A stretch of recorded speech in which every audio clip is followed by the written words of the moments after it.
Welcome, everybody, to this episode of Typology. I'm Ian Morgan Cron. Welcome to the show on which we explore the mystery of the human personality through the lens of the Enneagram. I'm here with my friend, my producer, my guru, my divine light, Ian Cron.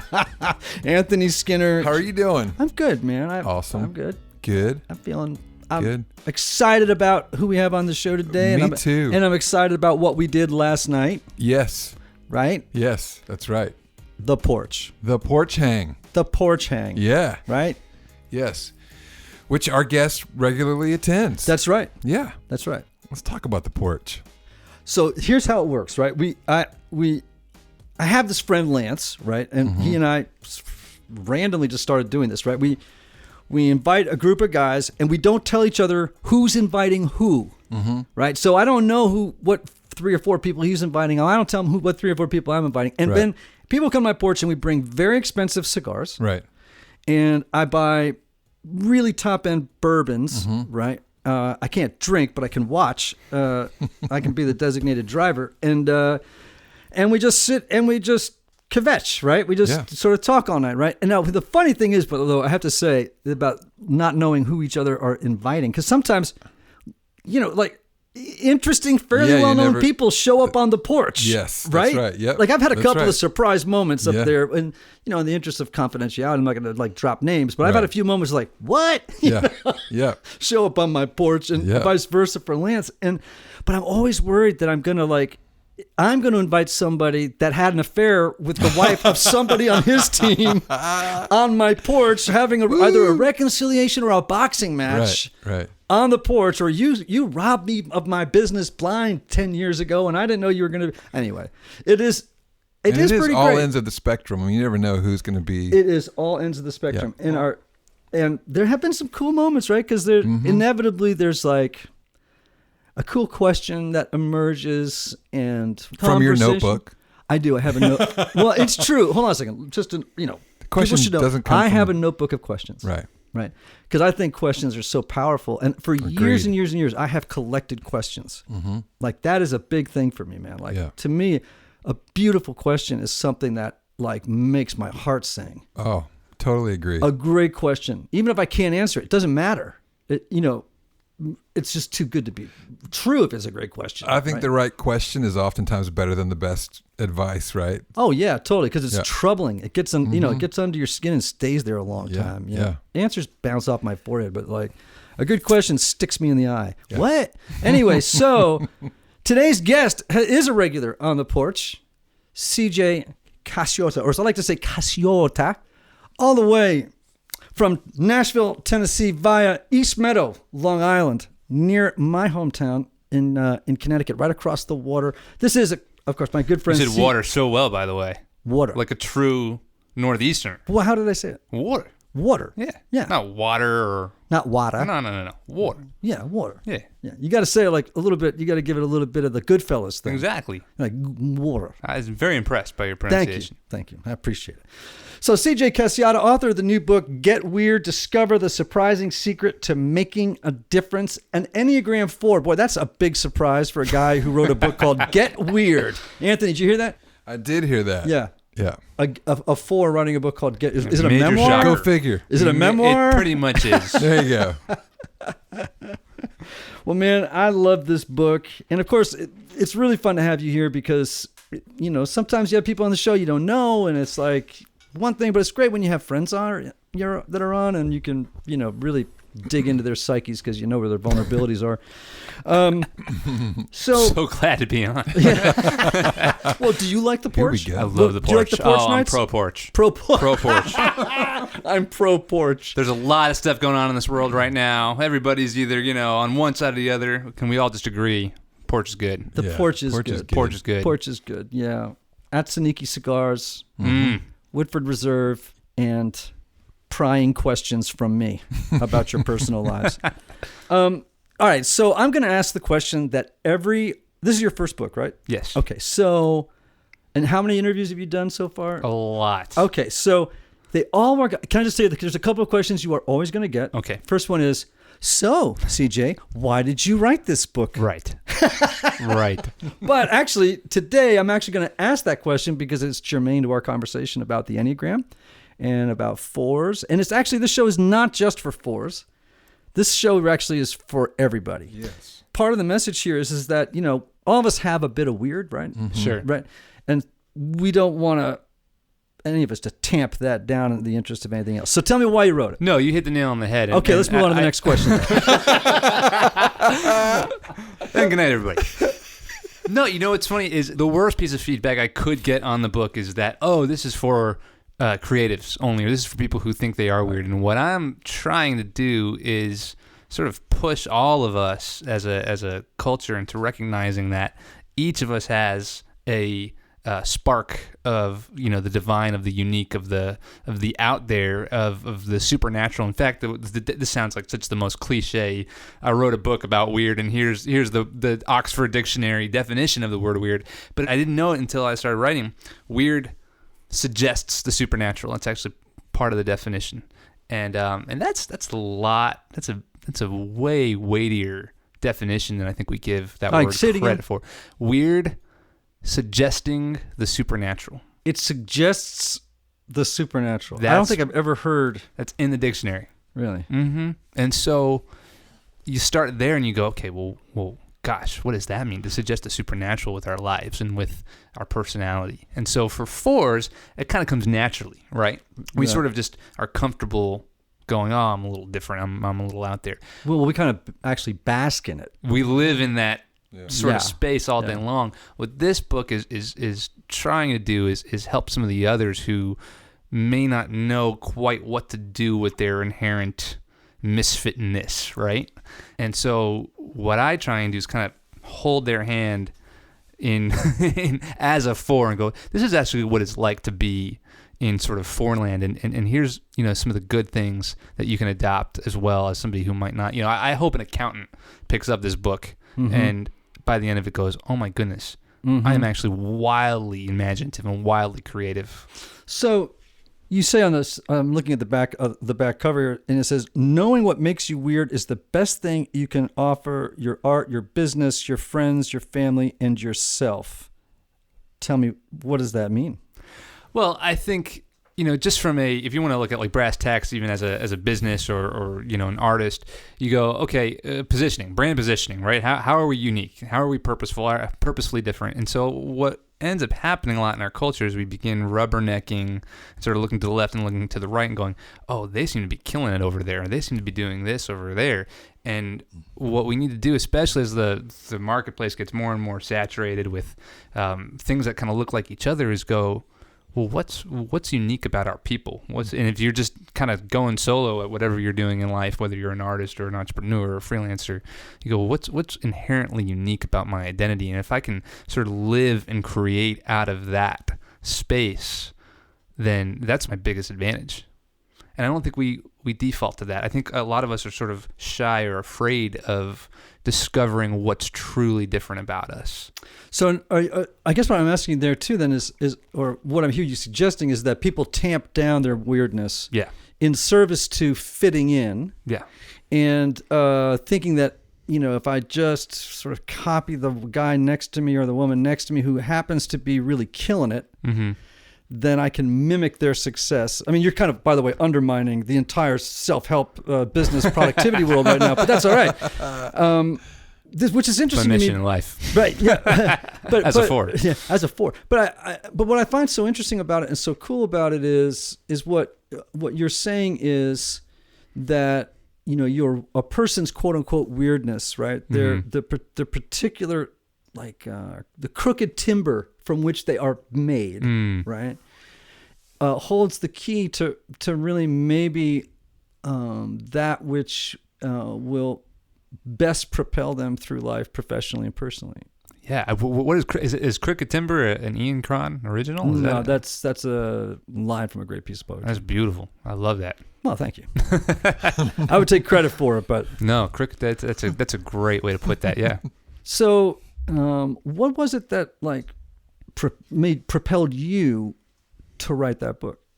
Like, what is the journey that you, as a person, went on that led you to the moment that that you had to birth the book? Well, I ended up sitting in a pub in New York City on a really snowy evening, and I had just pitched something that would not work out. I was sitting at this high top table all alone, and I had my notebook out, and I was just like having this very, very Four sort of moment where I was just wallowing. The shadow descended. Oh, it was here. It was hanging out with me. We were both drinking together, and so I wrote down. I was looking through my notebook, and I'm going, look at all these scribbles and sketches and doodles and poems and that I kind of told myself were just for some other time. And I realized kind of in that moment that I'm like, when is that other time coming? Like, why am I not living out of these expressions of creativity right now? And so I wrote down this word weird, and it felt kind of like this interesting supernatural kind of moment, because I was trying to figure out, well, what do I do? When people ask me what I do, I need to eventually have a good answer for this. And I was a communications guy and a creative guy, but really what I did naturally, and I think part of my calling, was I helped people, regardless of where they were at in life, whether they were a CEO or a friend, that I was having a pint with, figure out what makes them unique, figure out their unique identity. And and so I was like, man, I really just help people and companies and organizations figure out what makes them weird and live out of that space. And so that was sort of the word that I could latch onto and hook onto, and discovered I could actually write a good 55,000 words on it. Mm-hmm. All right, that's good. We learned about now, obviously you've been successful in the brand identity space and brand strategy with, people like MGM Studios, Whole Foods, Lululemon, right? Mm-hmm. Or I should say Lululemon. Lululemon, yeah. I always get that wrong, which is funny that you actually did Lululemon and Whole Foods, because usually that's where I see those people. Yeah, they're just very synergistic. It's sort of like that was probably why you were so good at branding it. It's a lot of yoga pants. It's a lot of yoga pants. Yeah, expensive yoga pants at Whole Foods. Yes. So one though is the story of you personally as a weird person. Like, there's more to this story than just, I learned this in branding. It's like my communications thing. It's like, I know you well enough that there's a story behind the idea of weird. Yeah. And I think I'm still on a journey to figuring out how to articulate that. But I mean, I was a weird kid. I was a misfit. I was somebody who just never felt like I fit in.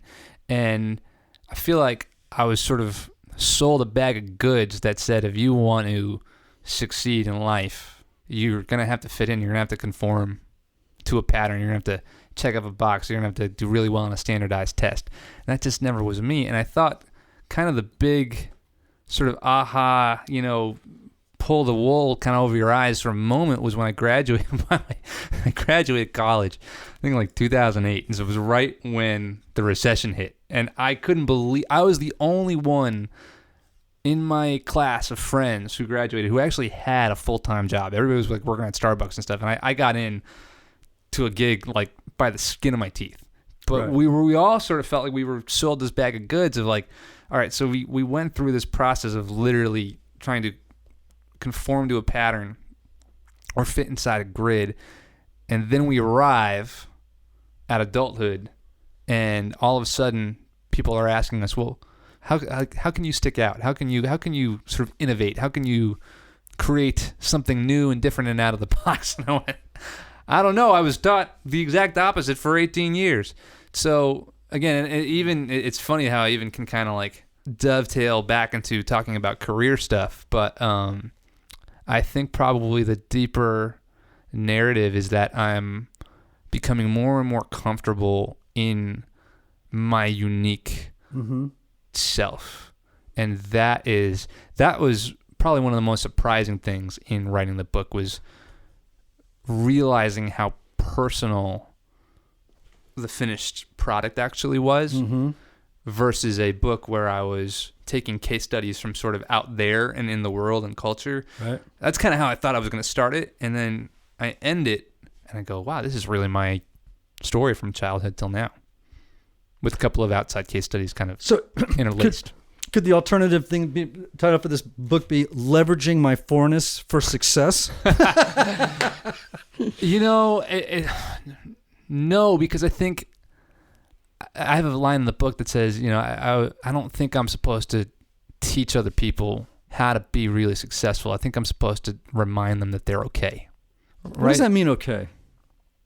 What do you mean when you say that they're... Yeah. What does that mean?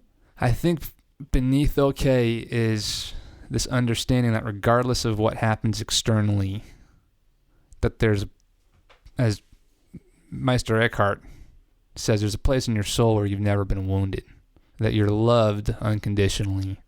And I think for as many podcasts and as many books and as many e-courses, master classes, whatever, that are trying to help people become wildly successful, and that's not necessarily a bad thing, I feel like I'm in the camp of people who are trying to remind folks that, hey, like you're human, you're living, you're breathing, you're okay, you're all right. Yeah, it's so funny that in some segments of that productivity world, the problem is, and not across it, but in big swaths of it, the message is you're not okay. Right. You actually need to work harder, or smarter, or faster, or more efficiently, and then you'll be as okay as I am, right? Who the person on the book, or this group of people who and so I mean, maybe that's a 4. I was a 4. Maybe I'm reacting, pushing against the tide of that kind of message, which is huge. But I sometimes think to myself that you get more shame as you walk away from those things than you do just about anywhere else, Well, and all that stuff is wonderful. The insight that comes out of that and the knowledge and the education is pretty amazing. But you're totally right. When you sort of shift it into a palette that pings at the self-worth kind of stuff, I think you start stepping onto some pretty dangerous territory. Mm-hmm. So, yeah. I think I'm going to start an anti-productivity movement. I'm not sure. Boredom is a wonderful thing. I'm not sure what the, I'd have to get on a thesaurus and look up. Jump on the thesaurus and let's find out what the opposite of productivity is, because I'm going to write that book, I think. We are becoming a culture that doesn't know what to do with boredom and is trying to eliminate boredom at all costs. Mm-hmm. I stopped carrying my iPhone around with me. I switched to an Apple Watch that's got like cellular on, so I just get phone calls and texts if I need it. But I stopped carrying my iPhone around with me because I realized how, beyond just addiction, anytime there was a moment where I had to wait for something, whether it was at a cashier or whether I just started pulling it out, and I got, well, I'm supposed to be this creative person for a living. I need to actually experience some boredom. I need to let my mind sort of and soul simmer a bit, and so I just got rid of it. Right. I mean, I get it. I actually had 2 experiences this week with cell phones. I don't know why I'm going here, but here we go. So I actually have 2 phones, right? I have an iPhone, but I also have a phone that this company in Germany sent me. Have you ever seen that phone of mine? You told me about Punkt. this. Yeah. It's a little black, Punkt is the name of the company, Punkt. And they sent me a phone that only will basically receive calls. And if you want to kind of go through the old keyboard method of sending a text, you can, It's like you got to like hit the 1 button 3 times to get the letter C to come up, It's like... Yeah, the only reason I did the Apple Watch was because of the flip phone. I just, if I'm in the grocery store, my wife texts me something, I got to text her back. Right. I didn't want to do the 11111. Yeah, right. 33322. Yeah. Not good for your tendons, by the way. I need you to be quiet. Thank you. Because that's actually the second part of my story you just preempted. Thank you.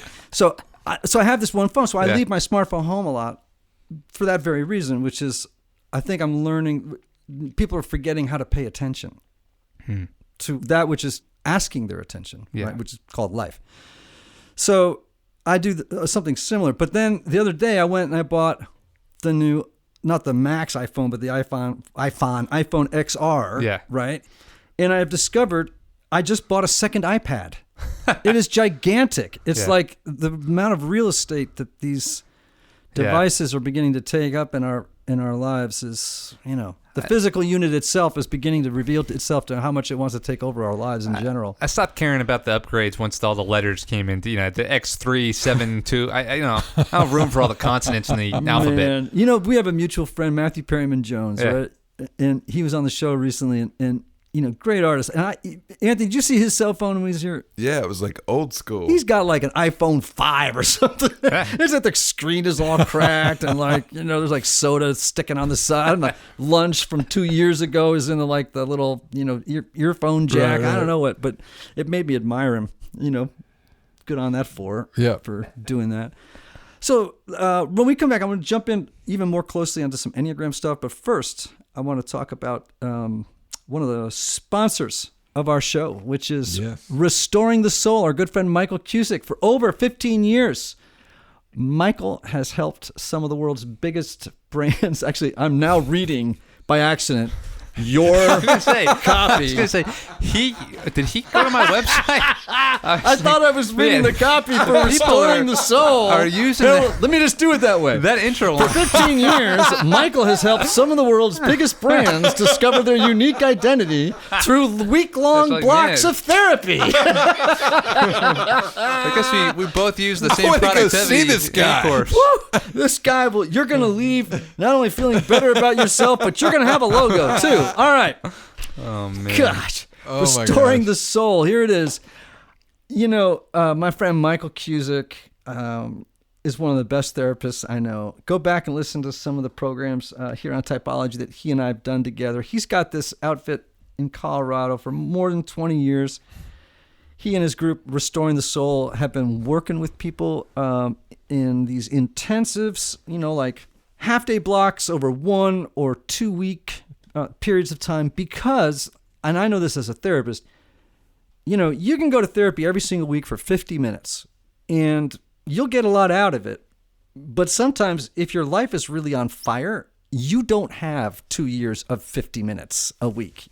You've really got to get down to some business deep in a hurry.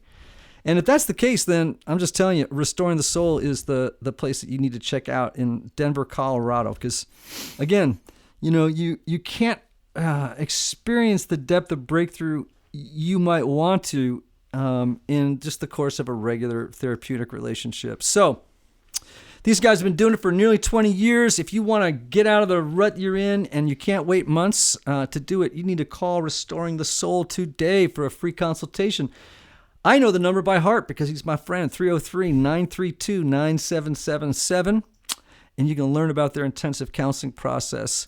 And as a special bonus just for Typology listeners, make sure to visit www.restoringthesoul.com/typology to download their PDF called 5 Ways Unaddressed Trauma, maybe making you read the copy for the ad, confusing it with the guest's bio on the show. No, it's actually called Unaddressed Trauma, maybe derailing your relationship. Why are you smiling at me, Anthony? Well, I was sure you were going to find your way out of that wormhole. I just wanted to see how you surfaced. Well, it was a forced sort of a moment. I'll go home and man, I really like this guy, Michael Cusick. Yeah, I know. He's a great guy. All right, let's talk the Enneagram for a second and how it's sort of figured into your own spiritual journey, your own self-understanding. Because, Get Weird is such a beautiful kind of like doorway into this conversation about fours and the Enneagram. Right. So, and the Enneagram in general. Tell us about that journey for you with the Enneagram. Yeah, I think, I'm trying to remember, I think a mutual friend of ours was the first one to tell me about the Enneagram. And so all I did was I read the 9 little descriptions. I didn't even take the test. And I stopped at the 4 and I went, oh, that guy sounds awful. And then I went, oh, that's me. Right. And so it was really interesting. I've done, I'm not knocking any other assessments, but I've done, the Strengths Finder, the Myers-Briggs, and all that stuff. And I always kind of found myself like, yeah, I could be this guy, or I could be this guy, or I could have, I got these 5 strengths, but I really, I would always sort of come up with different strengths, or either I, NTJ, or E, whatever, all the consonants and vowels and stuff.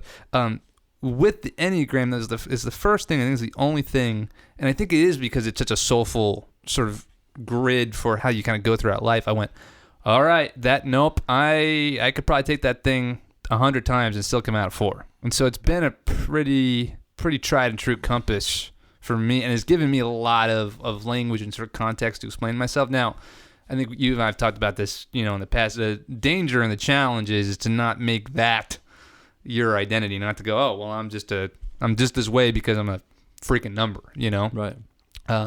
But it has been really, really helpful for me. I think it's been probably 3 years since I've sort of dove into it, and yeah, really cool. So you got this non-prof going on that you started, and I want to probe it a little bit because it has bearing on the Enneagram and sort of the life of a 4.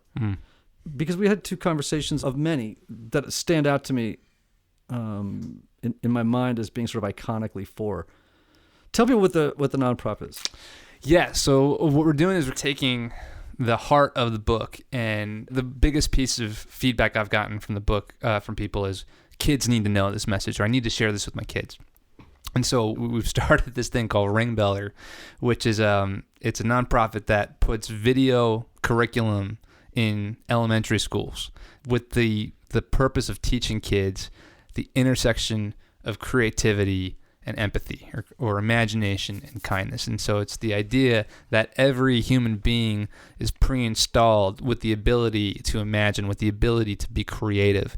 And because of that imagination, that creativity is actually there to make a difference in your community. So we want every kid on the planet to know that they have something unique about them that's there on purpose, and it's very good. So it's their weird. It's their weird, exactly. Okay. And it's there to make their community, their environment a better place. And I think the more kids who know that, as great as our education system is, I know your wife's a teacher and everything, but I think she'd agree, it's like we're kind of lacking in that space right now of giving kids interesting ways and really compelling reasons to believe that they can make a difference just the way they are in their own unique identity. So that's what we're doing. And how are you doing it? I mean, I've seen the films. I've seen the... Yeah. It's really fun. So what we're doing is interviewing a bunch of creative grown-ups. So I ran a podcast for a couple of years called Sounds Like a Movement, and got to meet all of these creative misfits, artists, musicians, scientists, entrepreneurs. And so what we're doing is we're going back and we're interviewing many of those same people, but it's kids interviewing them. And so what we're doing is we're exposing these kids to these creative grown-ups.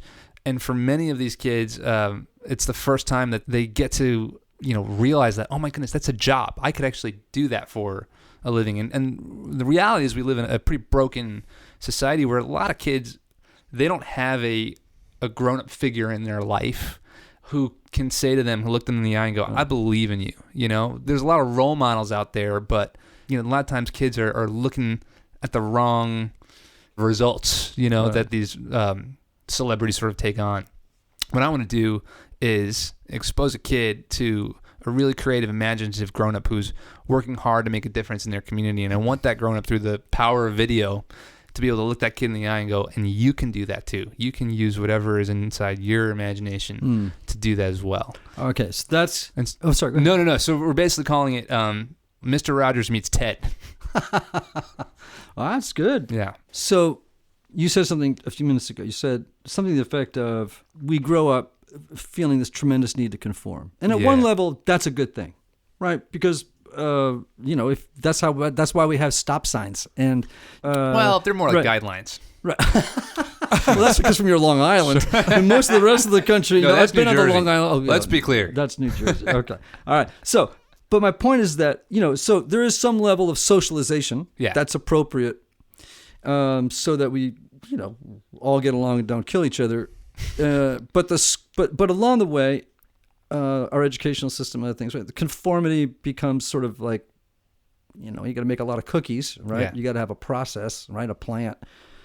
And what I hear you saying is that we need to release kids out into the world of this thing of creativity. But people don't actually start stuff like this unless they've had a particular wound, dude.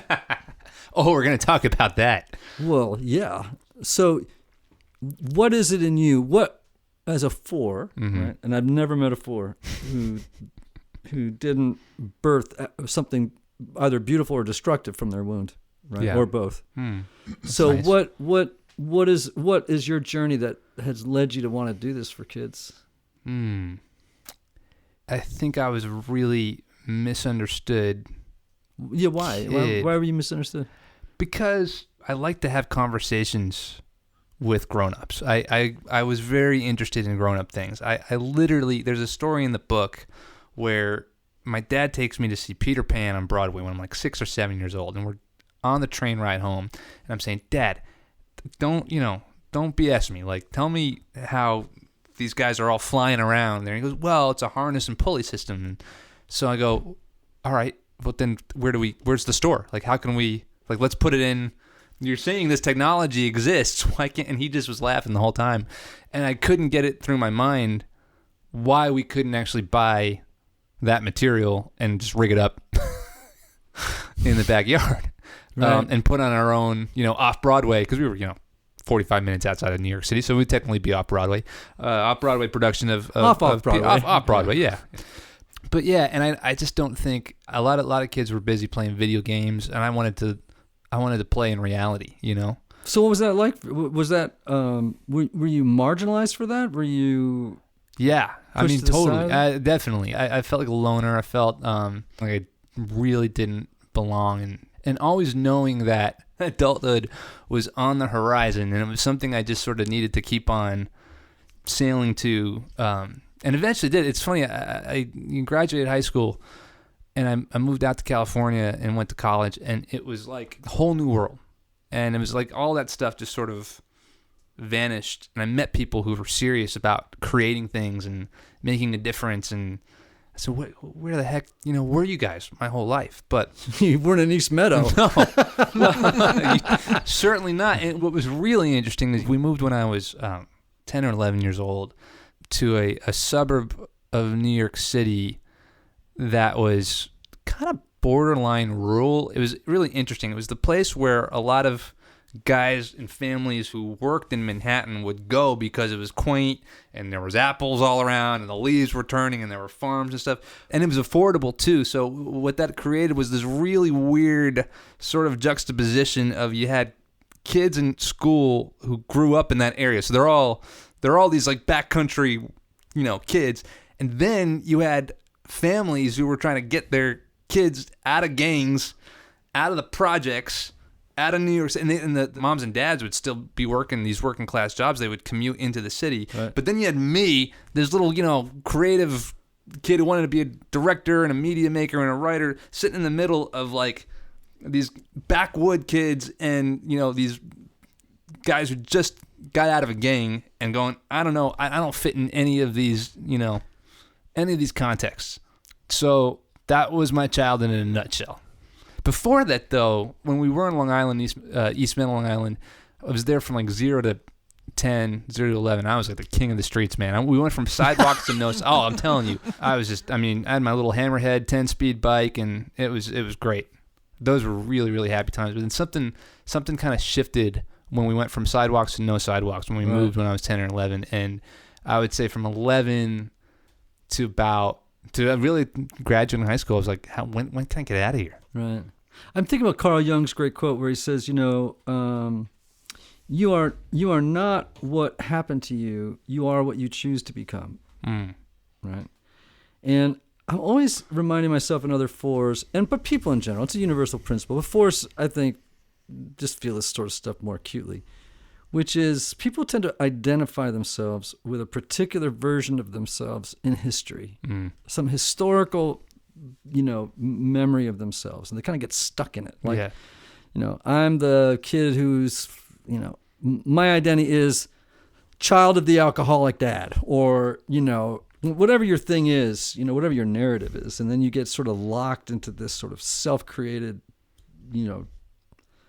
vision of who you are that is, really self-defeating and self-limiting, right?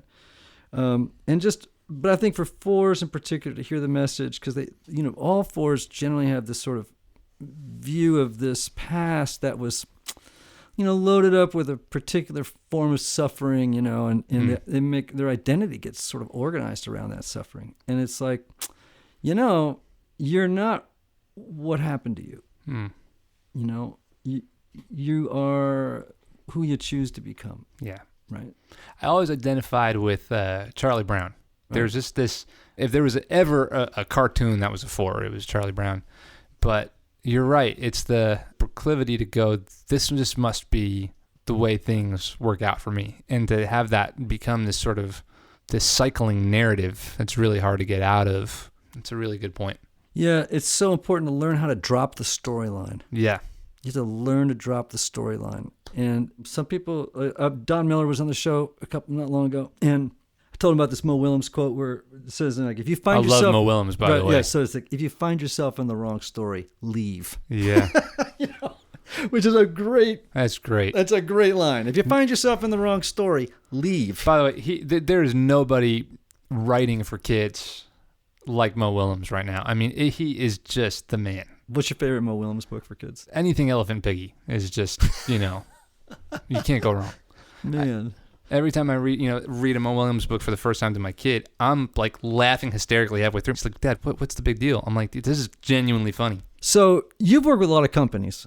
Yeah. Right. Doing brand work. Yeah. Brand and production identity, and stuff too. And like production. Media, media, film. I've seen your work. It's fantastic. Thanks. So is there a message for like companies or for leaders in this book? Or are there principles in this book that they should pay attention to? Definitely. So especially like it's broken up into 3 parts. So part 3 gets really into how do you lead a movement out of your weirdness? Because in general, I've yet to find a movement that breaks the script, but all movements throughout history start out with a weirdo or with a couple of weirdos who gather more weirdos who create a weird sort of manifesto about why their weirdness matters and then eventually hack into the mainstream culture. And so we pull apart that whole framework towards the end of the book. Mm-hmm. And, again, it's counterintuitive to our human nature. I think we want to go, what's company A doing over here? Or what's company B doing over here? But when I would say foundationally, like the kind of the first principle is lead out of something different.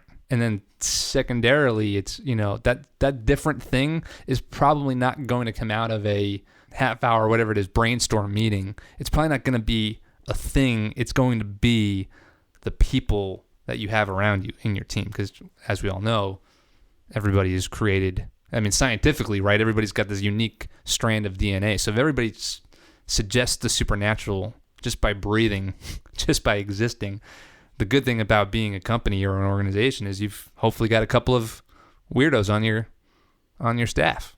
And so how do you look inward and look to your people to excavate that unique step forward? Mm-hmm. How many 4 leaders in business have you met? Not a whole ton. There are a few, and I think the few that I've met have very, very, very strong 3-wing, which I do. Right. So you're 4 with a heavy 3. We might say, yeah. But yeah, there's some wildly, I think, driven 4s, and I think the challenge of a 4, at least in my own life, is to make sure that drive is coming from a healthy place and not out of the wound, if that makes sense. Yeah. I know you said every 4 you've met make something really beautiful out of that wound, so I don't want to... Or something destructive. Right. But I want to lead out of, like, the drive is there, and it's just always checking in with myself and going, what's the gasoline that's fueling this drive right now? Mm-hmm. How do you do that? Because you're actually bumping into a principle that's very important, right? Which is human beings all tend to think they're rational. There's no such thing as a rational human being. Yeah, we're not rational. When people say, "Oh, you're irrational," that's like a fact. Yeah. Thank you for telling me. You don't have to tell me, "Oh, you're being irrational." Oh no, I know I'm being irrational. I've done enough reading and studying to know that all of us in this room are being irrational right now because people are generally pushed around by emotions. Yeah. Right, and they don't even know where the emotions are coming from. Either in their limbic system, in their amygdala, is it in their history, or is it all the above? Right. Yeah. So learning in the moment, like, what is it that's motivating my way of thinking, feeling, and behaving right now, like, is really important so that you can choose in as much as you can, right? Yeah. How to live in the world versus just be dragged through the world by your impulses, instincts, histories, and, your hardwiring going crazy. Yeah. How do you know when you're living out of the wound in a way that's not good and when it is good? You know what it is? I think it's an energy thing. Yeah, okay, that's good. Tell me more about that. Like, if I feel drained from the drive, then it's probably operating out of my wound. My wife said something to me, which everybody has said is like the greatest point in the book. I told her one day, I said, I just feel like every morning I get up and I've got this like chain, tied to me, and I'm just trying to prove things to the world. She goes, well, what if you just shifted your perspective from having something to prove to having something to give? And so I really think it's that simple, and just checking in with where the drive is coming from. Is this drive coming from this place where I know I have something to gift the world with, or am I just trying to prove something to a ghost that's 20 years dead already? Mm-hmm. That's really important. All right. So, I can't underscore enough actually how important it is for people to learn how to look over their shoulder, but look behind them over their shoulder to see who's chasing them. I'm always saying to people, like, when they're in that sort of in a bad space, I go, well, who's chasing you? And usually they can look over their shoulder. Oh, it looks like my sister or my mother or my boss or my worst version of myself, but whatever it is. Yeah. Everybody's got somebody chasing them, and it's good to know who it is from time to time, because usually they're dictating the pace. At which you're running. Yeah. And there's a great, David White, the poet, and he's also a business consultant, David White. You were telling me about him, I think, yeah. So anyway, he has this great thing. He had this sort of moment in his life where he was completely fried, had started this really successful sort of, I think it was a nonprofit, I can't remember, but it was very successful, right? And he was exhausted. He's just exhausted, burned out. And he went to see a friend to talk about it. And, the person said, diagnosed it beautifully. They said, David, the opposite of burnout or exhaustion, the solution to it isn't rest. It's wholeheartedness. Yeah. Like, if you're a wholehearted person, you won't ever feel exhausted. Yeah. If what you're doing is wholehearted, right? Yeah. It won't be depleting. It'll always be something that's giving back to you. Yeah. Right. In some way. So again, just to highlight, one potential flag for people is your depletion the result of just too many hours, or is it the result of not living a wholehearted life? Yeah. Like you're not slotted correctly, in some way. Yeah, and I think for me, there was such a long season of going, well, what is the true self, and how can I actually find it? And I was listening to all of these narratives from, my religious upbringing, which I've kind of moved away from, to, all these exterior voices of this is what, wholeness looks like and everything, to really kind of having a moment where I went, I'm totally overcomplicating this whole entire thing. There's and I forget who it was. It might have been Richard Rohr or something like that, who said something, and it just kind of clicked for me of going, oh, I think he called it. He said, if the false self is too tough for you to understand, think of it as the small self. Mm-hmm. And I went, oh, okay, I get that. So I have these moments, and I hope everybody does, but again, this clicked for me in such a major way where I'm like, I know. Like, I know the things that I'm like deeply convicted and passionate about, and it's not elusive. I just have to go back to those moments where you just kind of feel something in your gut, and I never knew what to name those things for so long.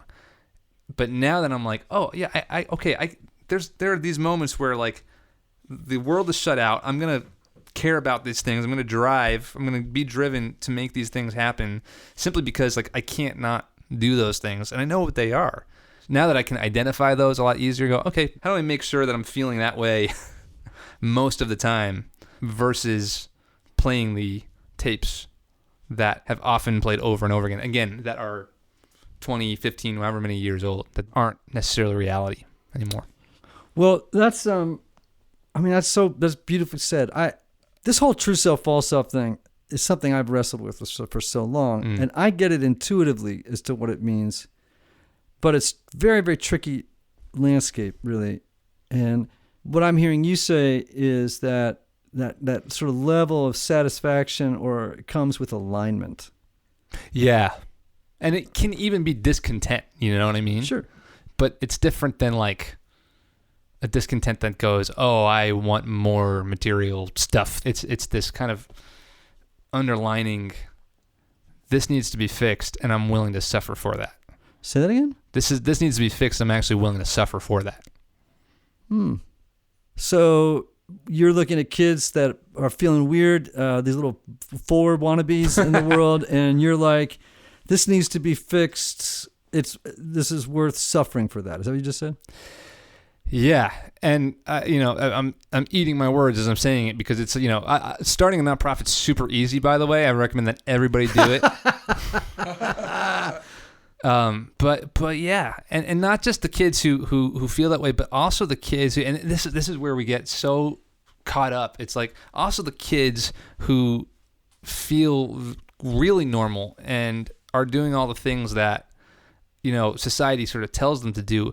I almost care about those kids even more, because I know I knew my whole life, even feeling a misfit, even feeling crazy, that like, okay, I know how to access this thing, this creative side that's probably going to make me very successful in life, and it's going to be fine. What I want other kids to know who may not go, oh, I can't draw very well, so I'm clearly not a creative person, or I'm not good at music, or I'm not, to know that they're deeply creative. They are born with an imagination, and that imagination may lead them to discovering a cure for cancer because they take the quote unquote scientific route. Right. I think the whole binary sort of division of the arts and sciences is horrible. We should go back to the Aristotle days where we had the transcendentals and truth, beauty, and goodness all kind of hung out together. Total side note, but I want that for those kids as well. I think until we start with a baseline in education and we teach our kids, hey, no matter what you sort of gravitate to, the reason you're here on Earth is to bring something new that wasn't there before. Okay, I got a question for you. Yes. Remember I told you I had the book of questions? There you go. Ian Cron book of questions. All right. So one of the questions I ask people from time to time on the porch is, what wants to enter the world through you? Yeah. What wants to be born into the world through you? And I think that's what you just sort of said in a beautiful way, right? Which is everybody got something. Everybody got their little version of weird, right? That is calling to be brought forth out into the world, and we shouldn't let it wither under the, smothering forces of conformity or whatever it is that, tamps it all down. And one of the interesting things about this with the Enneagram is that we have to remember we all contain all 9 numbers, right? So we just happen to be dominant in one. So everybody got a little 4. Yeah. Everybody, right? The only person I know who does not have a little 4 in them is my accountant. And that's because I don't want a creative accountant, because it usually means I go to jail at some point down the road. You know what I'm saying? This is my creative accountant. You do not want a heavy 4 accountant. You know what I'm saying? But I we have, all of us have carry these sort of divine traits within us, right? So it only makes sense that what you're doing, I think, is, in part, is pushing your little flashlight onto the broad world of people and saying, develop your 4. What is it that wants to come into the world through you? I'm still trying to figure out why doing that, though, is so hard. Why there's so much what Stephen Pressfield would call resistance. That feels really just mean. Well, tell me why. Why it feels mean? Yeah.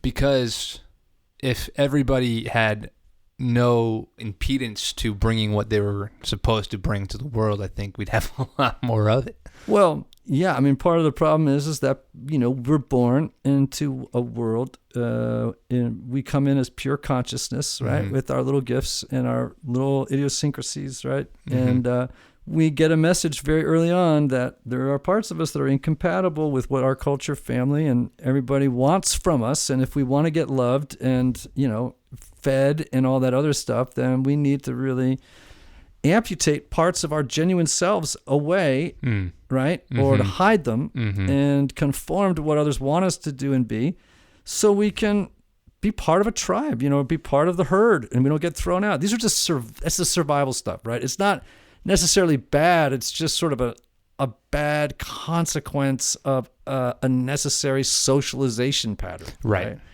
So what is sad is when people get to the end of their lives and they realize, I didn't live my own life. I either lived a life that was thrust onto me by somebody else, or one that my culture said was the only one that was acceptable. Yeah. And so I really kind of missed my vocation or what I was meant to bring into the world, because there were too many forces that were militating against it. Yep. That's something I'm learning to do a little bit better these days, but it's still really hard, and it'll depend on the day. But there are more days than there were 2 years ago, 3 years ago, where I'll start thinking about somebody else's sort of perceived narrative and go, who cares? Like, that's to let them live their own. Right. Has nothing to do with you. Right. Well, dude, this has been a good conversation. Here we are talking about the angiogram right here in our Franklin studio with CJ Casciotta. Sounds like a meat that I should buy in the deli. It's actually a cheese in Italian. Is it really? Good, because what I want to say is, sir, may I have a quarter pound of your finest Casciotta? You can do that. You can go to a and part prosciutto. of it. Yeah. I need a little prosciutto. Prosciutto and Casciotta go very, very well together. Oh, fantastic. Everyone needs to get CJ's book, Get Weird, Discover the Surprising Secret to Making a Difference, CJ Casciotta. And where are they going to find you on here, bro? They're going to find you at, what's your website? Yeah, they go to cjcas.com. They can learn more about me and some of the stuff I'm up to, including our new organization helping kids called Ring Beller. Man, I've seen the video stuff, man. It's fantastic. Thanks. We're pretty stoked about it. Man. Anthony. Yes. Did you have a good time today? I did. I had a good time. Speaking of Charlie Brown. Yes. You want to hear some Charlie Brown quotes? Because he's your favorite dude, right? Lay it on. They're so fourish. Let's close with it. Okay. Ready? Nothing takes the taste out of peanut butter quite like unrequited love. Is that not the most four thing you've ever heard in your life? How about this? Few people are successful unless other people want them to be.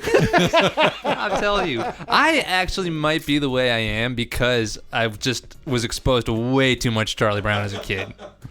It's a chicken and the egg kind of conversation, thing. Yeah, it always looks darkest just before it gets totally black. Oh, man. Now we'll close with this one. Maybe. All right. Here's a Charlie Brown, our case for Charlie Brown being a weird four, right? Yeah. I think I'm afraid to be happy because whenever I get too happy, something bad always happens. Yeah. Oh my gosh. Never was there more a four. Oh, no, I got to keep going. Hold on a second. Here we go. There must be millions of people all over the world who never get any love letters. I could be their leader.